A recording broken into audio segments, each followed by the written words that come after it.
So hopefully you can hear me. I think you can. Alright, so we're mounting the tire again. First thing you want to start with is you want to make sure that you find a direction on the new tire, if it has one, and it doesn't seem like this one does. So that's great. And then second one is that you want your tube primed and ready to go before you start mounting.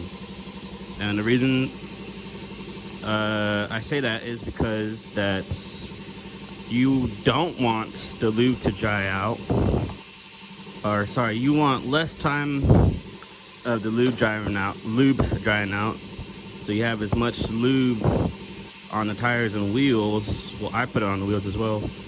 Lube on the tires and wheels, so that it makes it easier for the mounting process, and you don't rip the bead, you know, which, you know, customers paid a lot of money for. So they're paying you to do it professionally. Get it professionally done. And in my opinion, that is like whatever you have to do to get it done right the first time and you don't damage anything. Alright, so this is good. Apply my lube. Like I said, I lube up the wheel and the tire all around. I'm just getting it on the bead contact areas and also on the rim lock here. It's gonna make it super easy to mount up and bead up. The tire, again, all in the bead contact surface areas, and the other side as well.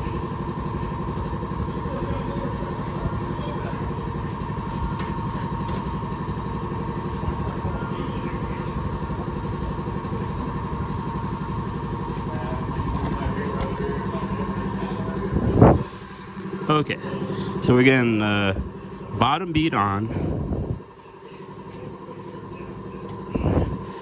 For this step, we're gonna again have the rim lock about 2 or 3 inches away, 5 o'clock, whatever you want to call it. We're gonna bring in the duckbill with the tire just like this. Okay, over the tail, under the bill, and the rim lock inside the tire. See it? Just like that. Okay, there you go. So that's how it should be.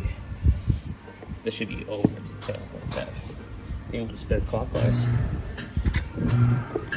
Make sure your tube's not going to get cut up in there.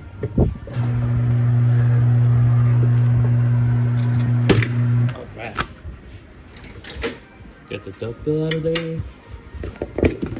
Hopefully this doesn't cut out on me. Alright, now we're going to install the tube. I love this part. One thing you'll notice is the wheel kind of spun on the machine a bit. Before we were between the clamps, now the clamps are between the two parts. I'm just going to spin it a little bit.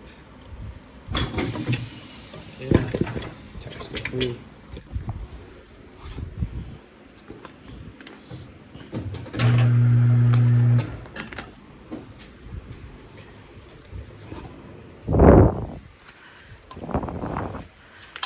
Alright.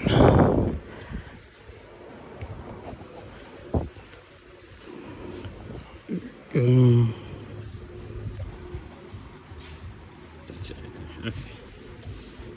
Maybe we should get the good camera for this part. Okay. So the hole for the valve stem's right there. I'm gonna have it directly away from me. And again, like I said, I do this every time a certain way. It works for me. I know how to do it. There's a million different techniques. I happen to just been taught this way, so I just always do it this way. So we're gonna do is we're gonna fold it like that. We're gonna fold it like that. Okay, the fold is gonna be behind the duckbill, and I guess if you want to call this part, we'll call this the front side. If this is the front side, we're gonna push that down as we install it on both sides. We're gonna push the front side down on both sides so that it doesn't twist, and hopefully it will clear the wheel so it doesn't get cut up in the duckbill. So this is what it's gonna look like. So, oh shit.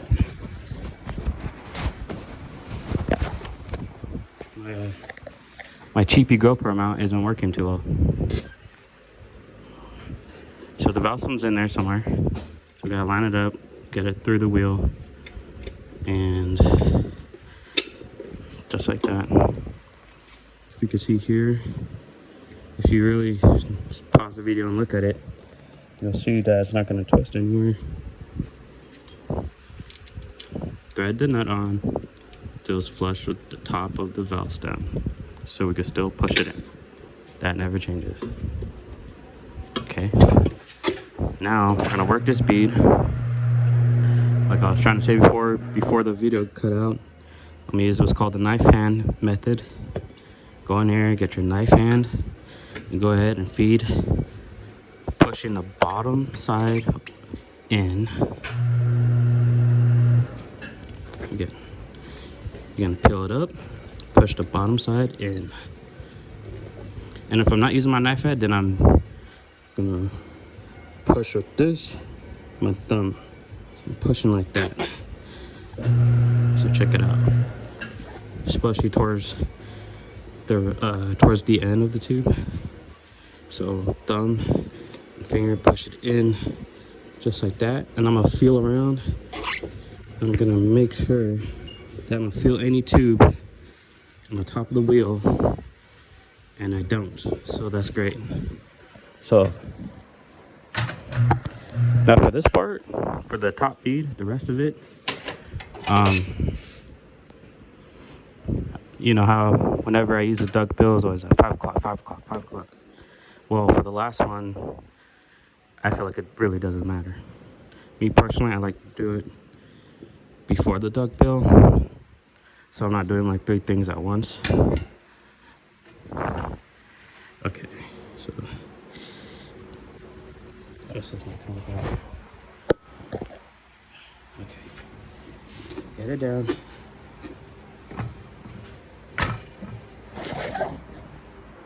Okay, that'll work.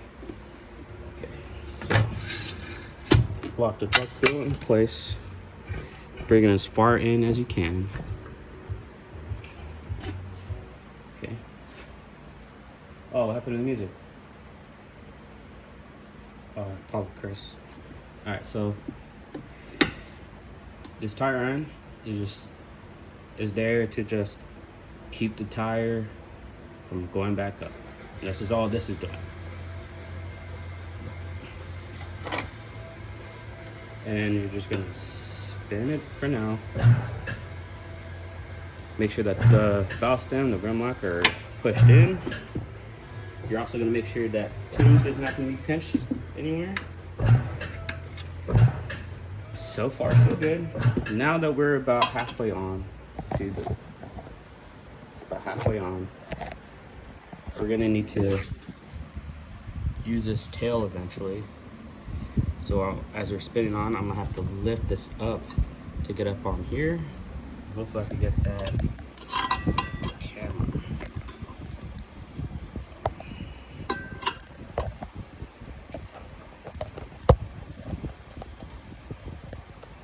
That thing might be in the bottom. You know what, that's not gonna work. Let's try, I'm just gonna do it like that. You can see, right? Okay, you can see. So, I'm gonna get this hand here. One hand's on the tire iron right now. The other free hand, I'm gonna go in the bottom of the tire and I'm gonna lift it up with all my strength so I can start using this tail, the duckbill here. If you can't use it, or sorry, if you can't get the fucking tire on the tail of the deductible here, then eventually what's gonna happen is when you're about 90% done, it's not gonna wanna mount all the way, just because there's just way too much drag. And you're basically gonna have to finish it doing the old school way, which is, I mean, not a big deal, but you know, you have this $5,000 machine, kind of just want to use it. Also, my lube dried out, so I have to reapply that. It's not going to affect the beating process, but it is going to affect the mounting process, whatever left we got here.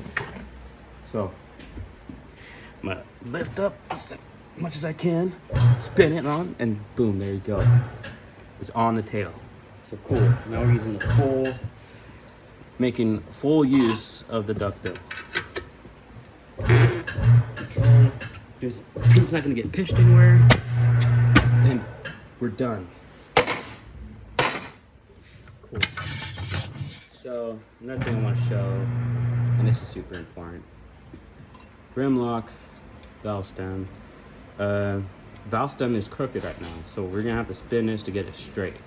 And the wheel's clamped on, all this pressure. So all we have to do, since the tire's still debeaded, is for this case, we're gonna have to spin it clockwise to get the valve stem straight, okay? Sometimes it's easy, sometimes it's damn near impossible, even with 2 people. That was easy. Okay. Wow, and they get in full video this time. So I'm only gonna thread the valve stem out.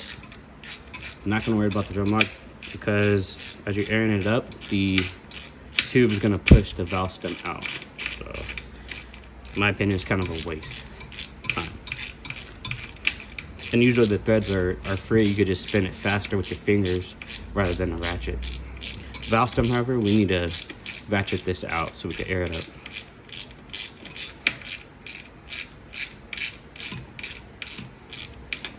About that much is plenty.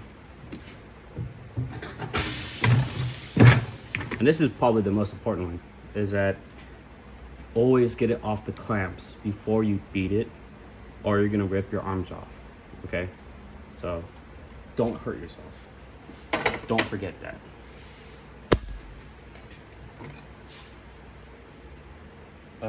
Shit, where'd the air check go? God damn it, dude. You know the he put on this line, didn't he? He did.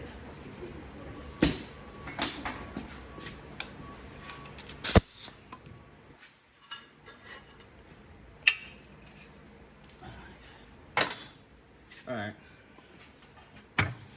So air this thing up. Probably see it start to bead. See the rim locks coming out slowly. It's beaded up all around. I'm gonna stop right here.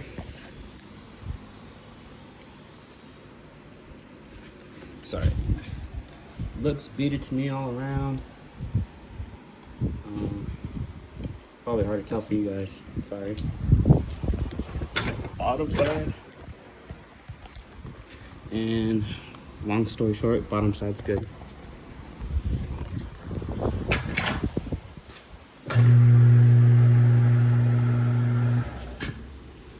So, you know, I got the valve stem straight, and it's got a little crooked as it was beating up, but honestly, not big of a deal.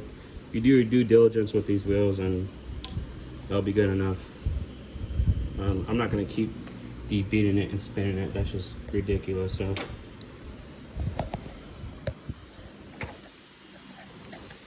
let's go ahead and finish this. At this point, I'm gonna thread the valve stem all the way on.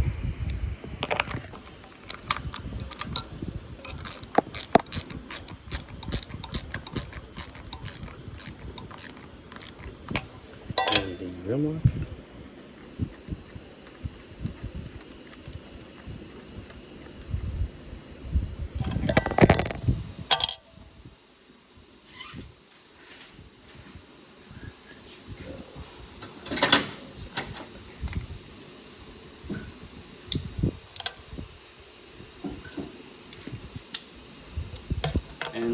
took me about 15 minutes to do, teaching you guys. I was gonna just flowing through. I probably could have get it done in like 10 minutes. So if you do the math, let's say I charge $30. Let's say worth of labor, and you do the conversion rate. That's what, $120 an hour. Let's just say we're $120 an hour, and we charge 30, so a quarter an hour. I mean, if I make, let's just say I make $30 an hour. I mean, made more money for them than what they pay me in an hour already in just 10 minutes. So that's pretty good. Now we're going to check the pressures. Dirt bike wheels, I'll set it down to 15 foot-pounds. Riders will usually probably ride like with, I don't know, 12, 13 psi. But most riders have their own tire pressure monitor, so we're gonna go down to about 15. Well, I'm gonna go below to about like 14.5, and you should see the pressure go up as an equalizing in pressure. Oh shit, 14. Okay, see how it's going up? So far that's indicating that there's not a leak, but that's not good enough. So we need to let the pressure in the tire or in the tube to equalize. And once it does and it stops, then we're gonna make sure it's gonna stay wherever it stops.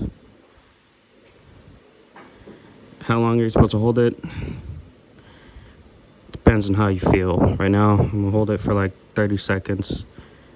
Okay, so it's going down 0.6. That could just be, it was right at the border between like 0.6, 0.7. And the computer's trying to decide what it wants to show you. But right now, that seems good. Another trick you could do, if you're really worried about it, is get soapy water around the stem, around the core. See if you see any bubbles forming. Upside down. What up, Josh? So that's good. This thing is good, man. I don't bother balancing it, given, you know, if you're riding in Black Diamond trails, I don't think you're gonna give a fuck about centrifugal, sorry, what's the fucking word? What's the word? With balancing, centrifugal, no.